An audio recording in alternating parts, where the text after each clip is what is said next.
अस्सलाम वालेकुम स्टूडेंट्स। इस वीडियो में हम एक्सरसाइज 1.20 टोटली सॉल्व करेंगे। ये जो एक्सरसाइज है ये आपकी मार्क प्राइस, सेलिंग प्राइस और डिस्काउंट के रिलेटेड है। तो इन क्वेश्चंस में हम मार्क प्राइस, सेलिंग प्राइस और डिस्काउंट फाइंड करेंगे। फर्स्ट वाला क्वेश्चन है, Hanif bought a car for 5,50,000 rupees. He sold it for 6,05,000 rupees after some times. Find his profit percentage. Hanif ने एक कार 5,50,000 रुपए में खरीदी थी। कुछ टाइम के बाद उसने वही कार 6,05,000 रुपए में फ़रोख्त कर दी। तो ज़ाहिर है उसको प्रॉफिट हुआ है, ठीक है। तो आपने उसका प्रॉफिट परसेंटेज फाइंड करना है। यहाँ पे कुछ फार्मूलाज लिखे हुए हैं, ये देखें, ये प्रॉफिट का लिखा हुआ है। Profit is equal to selling price minus cost price. Short form में इस तरह भी लिख सकते हैं, profit is equal to SP minus CP। उसके बाद प्रॉफिट परसेंटेज का फार्मूला है, profit percentage is equal to profit over cost price multiply 100।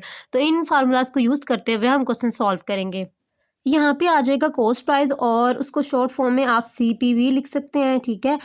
Cost price कितनी थी? 5,50,000 रुपीज़, ठीक है। उसके बाद सेलिंग प्राइस को SP से रिप्रेजेंट किया जाता है, ठीक है। और सेलिंग प्राइस कितनी है? 6,05,000 रुपीज़।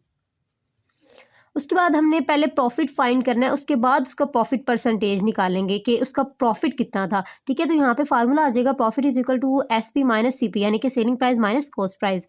तो सेलिंग प्राइस उसकी है 6,05,000 रुपीज़ माइनस कॉस्ट प्राइस है 5,50,000 रुपीज़। तो इनको माइनस करने से आपका 55,000 आ जाएगा प्रॉफिट, ठीक है। उसके बाद प्रॉफिट परसेंटेज हमने निकालना है, तो उसका फार्मूला यहाँ पे मैंने पहले से लिखा हुआ है, profit percentage is equal to profit over cost price multiply 100। तो प्रॉफिट उसका निकला है 55,000, ये कॉस्ट प्राइस आ जाएगी मल्टीप्लाई 100। अब ये 2 ज़ीरो इसके साथ कट हो गई, ये 2 ज़ीरो इसके साथ कट हो गई, ठीक है। ये कट हो रहा है, 5 1 5, 5 1 5, 5 1 5, 5 1 5, और ये 0 ऊपर शिफ्ट हो गया, ठीक है। ये अब ये 11 पे कट हो रहा है, 11 1 11, 11 10 110, ठीक है। तो प्रॉफिट आपका क्या आ गया? 10% आ गया। फर्स्ट वाला क्वेश्चन आपका कंप्लीट हो गया। क्वेश्चन नंबर 2 है, the mark price of an article is 3,000 rupees. Discount on this article is 20%। Find the selling price of the article. एक आर्टिकल की मार्क प्राइस बताई है 3,000 रुपीज, उसके ऊपर डिस्काउंट है 20%। तो आपने उस आर्टिकल की सेलिंग प्राइस फाइंड करनी है। यहाँ पे हम लिखेंगे मार्क प्राइस। तो मार्क प्राइस कितनी उसने बताई है? 3,000, डिस्काउंट है 20%। यहाँ पे लिखेंगे डिस्काउंट ऑन आर्टिकल, तो यहाँ पे हम इन दोनों अमाउंट्स को मल्टीप्लाई कर देंगे, तो सिंपल आपकी आर्टिकल्स के ऊपर डिस्काउंट की अमाउंट मिल जाएगी हमें। ये 20 ऊपर वैसे आ जाएगा, इस परसेंट का 100 नीचे, और मल्टीप्लाई 3,000 वैसे आ जाएगा। अब ये 2 ज़ीरो इसके साथ कट हो गई, 20 को 30 के साथ जब मल्टीप्लाई करेंगे आपका 600 आ जाएगा। अब ये डिस्काउंट की अमाउंट आ चुकी है 600 रुपीज़। तो यहाँ पे हमने सेलिंग प्राइस निकालनी है इसकी, तो यहाँ पे फार्मूला लिख देंगे, selling price is equal to mark price minus discount. ये यहाँ पे आपको डिस्काउंट का फार्मूला दिया है, discount is equal to mark price minus selling price. तो हमने सेलिंग प्राइस फाइंड करनी है, ये चीज़ इधर आके प्लस हो जाएगी और ये इधर जाके माइनस। तो हमने इस फार्मूले को ड्राइव किया हुआ है। मार्क प्राइस की जगह हम वैल्यू लिखेंगे ये वाली 3,000 माइनस, और डिस्काउंट ये जो निकाला है हमने 600। तो इसको माइनस करने से आपका आ जाएगा 2,400 रुपीज़। सेलिंग प्राइस आ चुकी है 2,400 रुपीज़। सेकंड वाला क्वेश्चन भी आपका कंप्लीट हो गया। क्वेश्चन नंबर 3 है, a manufacturer sells an article which cost him 2,500 rupees at 20% profit. The purchaser sells the article at 30% again. Find the final sale price of the article. एक manufacturer को एक चीज़ 2,500 रुपये में पड़ी और उसने उस चीज़ को 20% के नफ़े के साथ फ़रोख्त किया, और ख़रीदार ने उसी चीज़ को दोबारा 30% के नफ़े के साथ फ़रोख्त किया है। तो उस चीज़ की फ़ाइनल सेल प्राइस क्या होगी, हमने ये मालूम करना है। यहाँ पे हम लिखेंगे कॉस्ट प्राइस, और वो बताई है 2,500 रुपीज़। उसके बाद परसेंटेज इंक्रीज़, तो मैन्युफैक्चरर ने कितना परसेंटेज इंक्रीज़ किया था? 20%। तो उसके बाद लिखेंगे total increase on cost price, तो इसको इसके साथ मल्टीप्लाई कर देंगे। 20 वैसे, इस परसेंट का 100 नीचे आ जाएगा, मल्टीप्लाई 2,500। अब ये 2 ज़ीरो इसके साथ कट हो गई, 20 को 25 के साथ मल्टीप्लाई करेंगे तो कॉस्ट प्राइस हमारी निकल आई है। उसके बाद यहाँ पे लिखेंगे मार्केट प्राइस, और इस अमाउंट को और इस अमाउंट को ऐड कर देंगे। इनको ऐड करने से आपका 3,000 आ जाएगा। उसके बाद परसेंटेज इंक्रीज अगेन दोबारा कितनी परसेंटेज इंक्रीज हुई है 30%। उसके बाद लिखेंगे total increase on selling price और इस अमाउंट को इसके साथ मल्टीप्लाई कर देंगे। ये 30 वैसे इस परसेंटेज का 100 नीचे आ जाएगा, ये 2 जीरो इसके साथ कट हो जाएंगी, 30 को 30 से मल्टीप्लाई करेंगे तो 900 आ जाएगा। हमने फाइनल सेल प्राइस निकालनी है तो इस अमाउंट को और इस अमाउंट को ऐड कर देंगे, तो फाइनल सेल प्राइस आपकी आ गई 3900 रुपीज़। क्वेश्चन नंबर 3 भी कंप्लीट हो गया। क्वेश्चन नंबर 4 है the mark price of every article was reduced by 12% in sale at a store a cash customer was given further 10% discount. What price would a cash customer pay for an article marked initially as 2000 rupees? एक store पर हर चीज़ की कीमत पर 12% discount दिया गया है, लेकिन जो कैश पे करते हैं उन कस्टमर्स को 10% मज़ीद डिस्काउंट दिया गया है उस चीज़ पर जिस चीज़ की इब्तदाई कीमत 2000 रुपये थी। तो कैश कस्टमर को वो चीज़ कितने में फ़रोख्त की गई हमने ये मालूम करना है। यहाँ पे लिखेंगे मार्क प्राइस कितनी बताई है 2000 रुपीज़। उसके बाद डिस्काउंट कितना दिया जा रहा है 12%, तो सिंपल इन दोनों को मल्टीप्लाई करेंगे तो डिस्काउंट की अमाउंट हमें पता चल जाएगी। 12 वैसे इस परसेंट का 100 नीचे आ जाएगा, मल्टीप्लाई 2000 रुपीज़, ये 2 जीरो इसके साथ कट हो गई। 12 को 20 से मल्टीप्लाई करेंगे तो आपका 240 डिस्काउंट आ जाएगा। ठीक है, अब हमने सेल प्राइस फाइंड करनी है। Sale price is equal to mark price minus discount. तो मार्क प्राइस कितना है आपका 2000 रुपीज़, वो यहाँ पे आ जाएगा, माइनस डिस्काउंट कितना है 240। इनको माइनस करने से आपका 1760 सेल प्राइस आ जाएगी। ठीक है, उसके बाद हमने फर्दर डिस्काउंट फाइंड करना है, तो यहाँ पे आ जाएगा further discount on payment. Cash customer को कितना डिस्काउंट दिया जा रहा है 10% ऑफ सेल,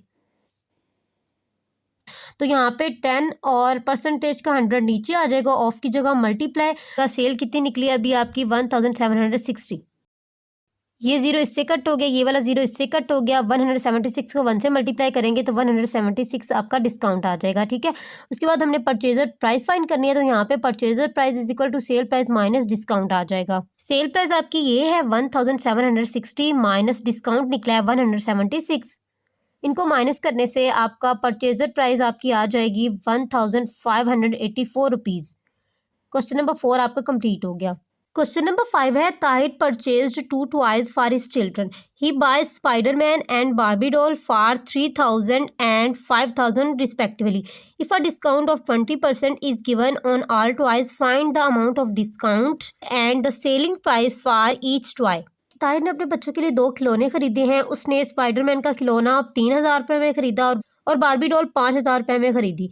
अगर तमाम खिलौनों पर 20% डिस्काउंट है तो हमने डिस्काउंट की अमाउंट फाइंड करनी है और हर खिलौने की सेलिंग प्राइस भी फाइंड करनी है। यहाँ पे आ जाएगा कॉस्ट प्राइस ऑफ स्पाइडरमैन, तो कॉस्ट कितनी बताई गई स्पाइडरमैन की टॉय की 3000 रुपीज़। उसके बाद कॉस्ट ऑफ बार्बी डॉल वो है 5000 रुपीज़। उसके बाद टोटल कॉस्ट प्राइस करेंगे तो इन दोनों अमाउंट्स को हम ऐड कर देंगे,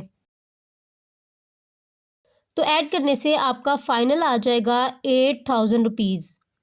ठीक है, उसमें डिस्काउंट कितना बता रहा है वो 20% और इसको इसके साथ मल्टीप्लाई कर देंगे। 20 वैसे आ जाएगा, इस परसेंट का 100, ये 2 जीरो इसके साथ कट हो गई। 20 को 80 के साथ मल्टीप्लाई करेंगे तो आपका 1600 डिस्काउंट आ जाएगा। ठीक है, ये डिस्काउंट हमने निकाल लिया। उसके बाद हमने सेल प्राइस फाइंड करनी है, तो यहाँ पे फार्मूला आ जाएगा sale price is equal to cost price minus discount. Total cost price आपकी 8000 है, वो यहाँ पे आ जाएगा, माइनस डिस्काउंट अभी हमने कितना निकाला 1600। इनको माइनस करने से आपका आ जाएगा 6400 रुपीज़। सेल प्राइस आ गई है 6400 रुपीज़। क्वेश्चन नंबर 5 भी कंप्लीट हो गया। क्वेश्चन नंबर 6 है Tufail buys some items from a store, a special discount of 15% is offered on food items and 20% on other items. If he purchases food worth 1250 rupees and other items worth 750 rupees, find the amount of discount and selling price of each separately. Tufail ने एक store से कुछ चीज़ें खरीदी हैं। अब खाने की अशिया पर 15% डिस्काउंट है और दूसरी अशिया पर 20% डिस्काउंट दिया जा रहा है। अगर उसने 1250 रुपए की खाने की अशिया खरीदी हैं और 750 रुपए की दूसरी अशिया खरीदी हैं, हमने डिस्काउंट की अमाउंट फाइंड करनी है और उसके बाद हर एक चीज़ की सेलिंग प्राइस फाइंड करनी है अलग अलग। ठीक है, यहाँ पे लिखेंगे cost price of food item है, उसने फूड आइटम्स कितनी खरीदी हैं, वहाँ से 1250 रुपीज़ की। फूड आइटम्स पे कितना डिस्काउंट बताया है, 15%। तो अब हम इसको इसके साथ मल्टीप्लाई कर देंगे। 15 वैसे इस परसेंट का 100 नीचे आ जाएगा, 1250 आ गया।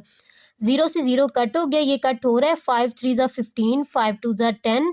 ठीक है, 3 को 125 से मल्टीप्लाई करेंगे तो 375 आपका आ जाएगा, ऊपर और नीचे 2 वैसे। अब जब इनको डिवाइड करेंगे तो आपका आंसर आ जाएगा 187.5। ठीक है, ये डिस्काउंट की अमाउंट आ चुकी है। अब यहाँ पे हम लिखेंगे cell price of food items. Food items की सेल प्राइस हमने फाइंड करनी है, डिस्काउंट निकाल लिया है। फूड आइटम्स की सेल प्राइस फाइंड करनी है तो फार्मूला लिखेंगे कॉस्ट प्राइस माइनस डिस्काउंट। तो कॉस्ट प्राइस कितनी बताई है, ये वाली है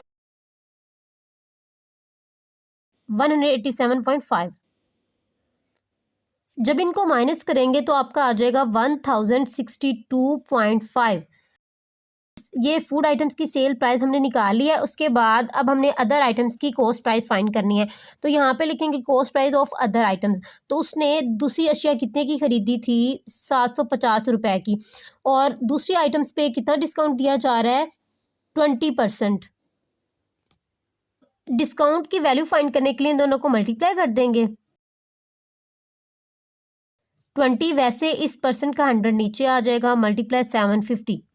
ये 0 से 0 कट हो गया, इस 0 से ये 0 कट हो गया। अब 2 को 75 से मल्टीप्लाई करेंगे तो आपका आंसर आ जाएगा 150 रुपीज़। डिस्काउंट आ चुका है। अब हमने अदर आइटम्स की सेल प्राइस फाइंड करनी है। ठीक है, sale price of other items is equal to cost price minus discount. ये फार्मूला लिख दिया। कॉस्ट प्राइस कितनी है, 750, माइनस डिस्काउंट कितना है, 150। इनको माइनस करेंगे तो आपका 600 रुपीज़ आंसर आ जाएगा, यानी कि अदर आइटम्स की सेल प्राइस होगी 600 रुपीज़। क्वेश्चन नंबर 6 भी कंप्लीट हो गया। क्वेश्चन नंबर 7 है, a wholesaler sets his selling price by adding 15% to his cost price. The retailer adds 25% to the cost he pays to the wholesaler to fix his selling price. At what price would a retailer sell an article which cost the wholesaler 400 rupees? एक wholesaler अपनी अशिया पर कीमत खरीद को 15% बढ़ाकर cell करता है। रिटेलर अपनी सेलिंग प्राइस पर मजीद 25% बढ़ा देता है। तो रिटेलर उस चीज़ को किस कीमत पर फरोख्त करेगा अगर होलसेलर की कीमत खरीद 400 रुपये हो? तो यहाँ पे लिखेंगे कॉस्ट प्राइस ऑफ होलसेलर, वो है 400 रुपीज़। उसके बाद cell price of wholesaler. Cell price of wholesaler find करने के लिए हम 400 प्लस 15% ऑफ कॉस्ट, ये वाला फार्मूला यूज़ करेंगे। यानी कि होलसेलर की कॉस्ट प्राइस को यहाँ पे ऐड करेंगे और जो उसने कॉस्ट का परसेंट बताया 15%, वो यहाँ पे आ जाएगा, प्लस 15 वैसे इस परसेंट का 100 नीचे, मल्टीप्लाई ऑफ की जगह कॉस्ट आपकी है 400। ये वैसे लिखेंगे, पहले इसको सॉल्व करेंगे। ठीक है, ये 2 0 इसके साथ कट हो गई, बाई के नीचे 1 रह गया। 4 को 15 के साथ मल्टीप्लाई करेंगे तो आपका 60 आ जाएगा। इनको ऐड करने से आपका 460 आ जाएगा सेल प्राइस ऑफ होलसेलर। ठीक है, उसके बाद सेल प्राइस ऑफ रिटेलर हमने फाइंड करना है। सेल प्राइस ऑफ होलसेलर जो निकली है ना, वो यहाँ पे आ जाएगी 460। रिटेलर ने कितना ऐड किया है, 25%, मल्टीप्लाई 460 यहाँ पे भी आ जाएगा। 25 वैसे इस परसेंट का 100 नीचे आ जाएगा, मल्टीप्लाई 460। ये 0 से 0 आपका कट हो गया। 5 5 25, 5 2 10, 2 1 2, 2 2 4, 2 2 3 6, 460 वैसे 23 को 5 से मल्टीप्लाई करेंगे तो आपका 115 आ जाएगा। इनको ऐड करने से सेल प्राइस ऑफ रिटेलर आपकी आएगी 575 रुपीज़। क्वेश्चन नंबर 7 भी कंप्लीट हो गया। हमने एक्सरसाइज 1.20 टोटली सॉल्व कर लिया। उम्मीद है आपको इन क्वेश्चंस की समझ आ चुकी होगी। अगर आपको वीडियो अच्छी लगी है तो फ्रेंड्स के साथ लाजमी शेयर कीजिएगा। मिलते हैं नेक्स्ट वीडियो में, तब तक के लिए अल्लाह हाफिज़।